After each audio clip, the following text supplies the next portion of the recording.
Hello साथियों, नमस्कार। एक बार फिर से आप सभी का स्वागत है आपके अपने YouTube चैनल टीचर्स अड्डा पर। आज हम बात करने वाले हैं उत्तर प्रदेश शिक्षक भर्ती को लेकर के।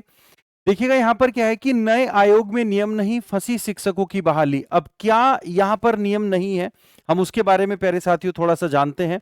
यहाँ पर एक लाइन लिखी है कि एडिड कॉलेजों के शिक्षक के दंड प्रकरण वापस भेजे जा रहे हैं। मतलब आपने पढ़ा होगा कि जो एडिड स्कूल होते हैं तो वो मतलब सरकारी सहायता प्राप्त स्कूल होते हैं, पूरी तरह से सरकारी नहीं होते, सरकारी सहायता प्राप्त वो स्कूल होते हैं। तो उसमें प्रबंधकों ने शिक्षकों को किया था निलंबित, लेकिन उसकी सुनवाई नहीं हुई है।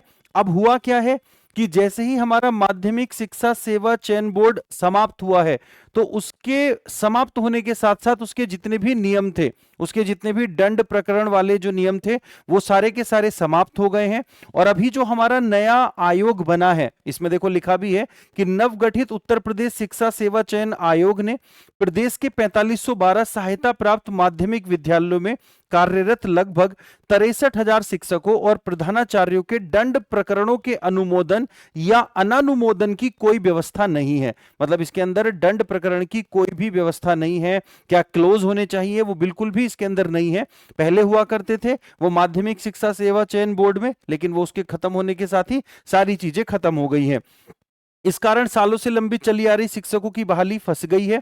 नया आयोग अस्तित्व में आने के बाद उत्तर प्रदेश माध्यमिक शिक्षा सेवा चयन बोर्ड में लंबित मामले अब जिला विद्यालय निरीक्षकों को वापस भेजे जा रहे हैं कि भैया आपको हमने वापस भेज दिया, अब आप ही देखो कि इसमें क्या चीजें हम कर सकते हैं, क्या नहीं है।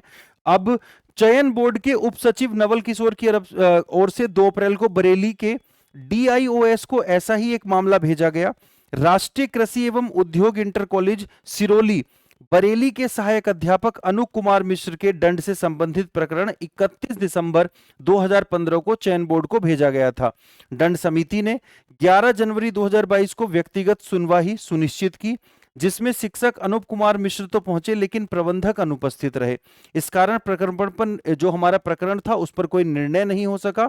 8 अप्रैल 2022 को चयन बोर्ड के सभी सदस्यों और 8 अप्रैल 2023 को अध्यक्ष का कार्यकाल समाप्त होने के कारण इस मामले का निपटारा नहीं हो सका। मतलब मामला 2015 से चल रहा और देखो 2023 तक सारी चीजें आ गई, लेकिन फिर भी उसका निपटारा नहीं हुआ। इस बीच 21 अगस्त 2023 को नए आयोग की अधिसूचना जारी हो जाती है और इसी के साथ माध्यमिक शिक्षा सेवा चयन अधिनियम 1982 समाप्त हो गया और 1982 के अधिनियम में ही दंड प्रकरण की सुनवाई की व्यवस्था थी।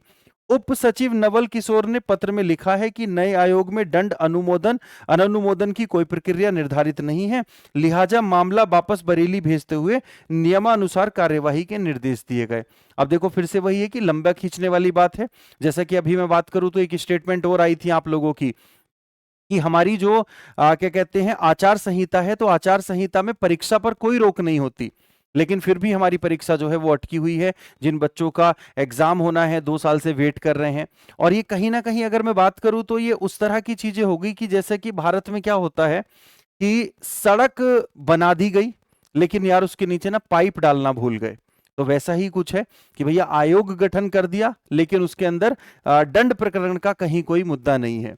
ऐसे ही होता है ना कि फिर रोड को दोबारा खोदते हैं, दोबारा उसके अंदर पाइप डालते हैं और फिर वापस रोड बनाते हैं। तो अब देखो कि क्या होता है, कितना समय लेते हैं, इस पर तो कहीं भी अगर मैं बात करूं तो स्पष्ट नहीं है।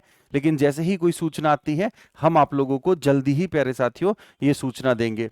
अभी ये सूचना थी जो अखबार के माध्यम से हमें मिली थी, तो ये आप लोगों को जो है यहाँ पर कुछ बच्चे कह रहे थे कि सर क्या सूचना है इसको लेकर के, कितना समय और लगेगा। तो वो समय कितना जा सकता है, कैसे जा सकता है, लेकिन हाँ ये है कि जो भी होगा अब थोड़ा तेजी से होगा, क्योंकि अभी चुनाव के समय में बीच में समय मिल गया, टाइम मिल गया। तो उसमें क्या होगा कि 2 महीने में चीजों को क्या करेंगे, थोड़ा तेजी से करने की कोशिश करेंगे, क्योंकि काफी लंबा ये चीजें होती जा रही हैं। तो प्यारे साथियों बने रहिएगा टीचर्स अड्डा पर इसी तरह की बाकी खबरों के लिए।